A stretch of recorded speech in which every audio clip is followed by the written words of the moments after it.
BP అంటున్నారు. బీపీకి, కిడ్నీస్‌కి అసలు relation ఏంటి సార్? బీపీస్ బీపీ అనేది వెరీ కామన్ సబ్జెక్ట్. ప్రతి ఒక్కరికి ఎంతో కొంచెం నాలెడ్జ్ ఉంటుంది. యెస్. బీపీ రెగ్యులేట్ చేసే మెయిన్ ఆర్గన్స్ కిడ్నీస్. చాలా మందికి బీపీ అనేసరికి కార్డియాలజిస్ట్ దగ్గరికి వెళ్ళిపోతూ ఉంటారు.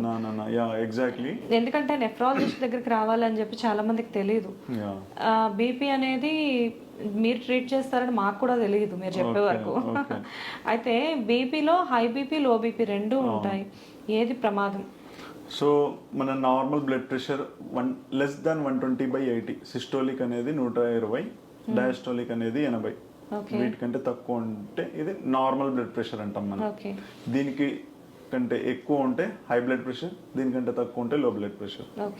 లో బ్లడ్ ప్రెషర్ అంటే ఏంటంటే జనరల్గా సరిగా తినకపోవడము, లేదంటే ఇంకా వేరే ఏమన్నా హార్ట్ జబ్బు, లేదంటే కిడ్నీ ప్రాబ్లమ్స్, లేదంటే లివర్ ప్రాబ్లమ్స్, ఇలాంటి వాళ్ళలో లో బ్లడ్ ప్రెషర్స్ ఉంటాయి.